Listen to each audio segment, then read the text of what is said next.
Hey everyone, I wanted to make a separate video of this because I thought it was pretty cool. There's a culvert here, I believe, is a reused gas station underground tank. Or maybe an above ground tank the logging company was using for diesel.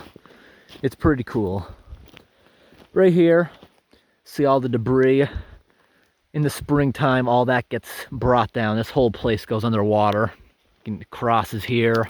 See it all wrapped around the trees. Because this culvert just can't handle it by itself. Ideally, they should raise the road or just keep it the way it is. That seems to be working. It doesn't seem to be washing out. It's jagged enough. Now this, I believe, is an old tank of some sort. And they geniusly reuse it as a culvert that'll last basically forever. It's so thick, the walls. A modern, well, at least residential fuel tanks I've dealt with, they're maybe this thick. This thing is more like a ½ inch. There's something here.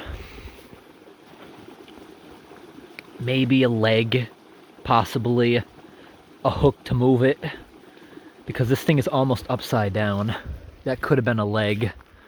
This here, I have no idea what it could have been. There's something here that was cut off. Maybe the drain where they'd be taking it, maybe that's where it was leaving from, because it's basically upside down. Let me show inside. It's pretty thick. See that? Both ends of it were definitely cut off. So it used to be a little longer. I'm guessing it was capped. You know, the ends, because it was a tank. Now this would have been the top. To me, it looks like a fuel tank. One of those, maybe the fill, maybe one of them a vent. Yeah, there actually is threads in there that are rusted away. Used to be threads. Right here, maybe just a dent. I don't know what that would have been. See the pitting, which is normal for cast iron like this? This, I believe, if you've ever watched anyone clean out a fuel tank, I'm actually going to put a link in the description to this guy's channel. The guy didn't ask me to do this, but I actually binge watch this guy's channel. For some reason, it's just satisfying to watch this guy clean out underground tanks. But anyways, when you clean an underground tank, you got to cut an opening. Usually, they crawl inside it and clean it out before it's moved, or they'll at least pump it out before they move it. This looks like they cut an opening to climb inside of it, because you got to wipe it down, get all the diesel fuel out of it.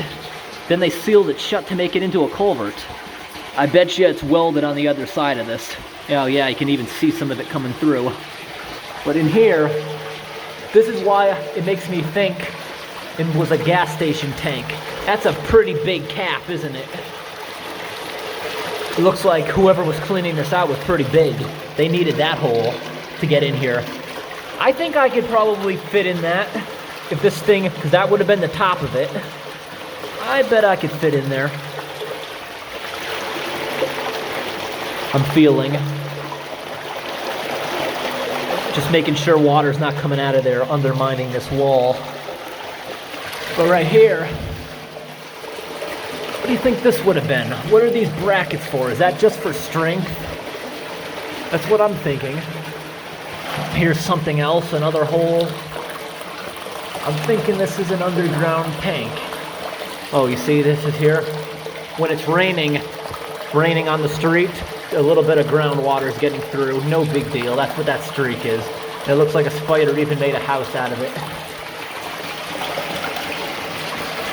Yeah, this would have been the bottom. That's probably strength, because maybe it was an above ground diesel tank for the logging company. That's just strength, I guess. And what you saw on the top, I think those were legs. Yeah, this is a big, ginormous underground, or maybe above ground fuel tank. A modern tank would not be this thick. I think this is from like the 40s, maybe the 50s. A new one would never be that thick. But that's amazing. I love to see the reusing of something this nice instead of it just ending up in a scrapyard. Because what a lot of people don't understand is that's cast iron. So Well, at least it looks like cast iron to me. Cast iron is worth about 2 cents per pound, and regular steel is about 1 cent per pound with today's market. So that's why most people aren't going out and stealing that kind of stuff. They'll be after stuff like copper.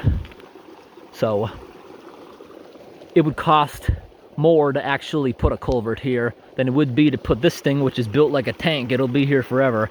Yeah, that had to have been some type of leg. Yeah, because that would have been the bottom of it.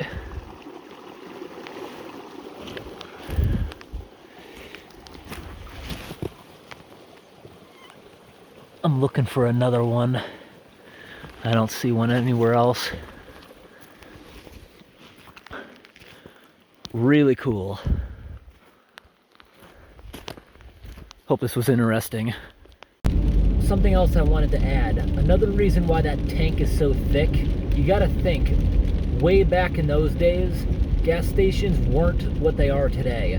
Today, mostly they use heavy fiberglass plastic tanks underground, and those don't corrode much, but because they're thin, they can't hold a lot of weight. That's why most gas stations pour concrete over the tanks to strengthen so it can take a load. That by itself, those old tanks, the tank itself was what was stopping you from falling into it. Because a lot of old gas stations back then, they might have just had a dirt parking lot. And also, a lot of older gas stations don't have a roof canopy. So if there wasn't a parking lot, it's gonna get soft fast, the ground. So that's another reason why it was probably so thick. But it's amazing, it survived at a gas station for who knows how long, or the logging company used it for who knows how long, and now it's being a culvert, and it still doesn't have holes rusted through it. Real high quality back then.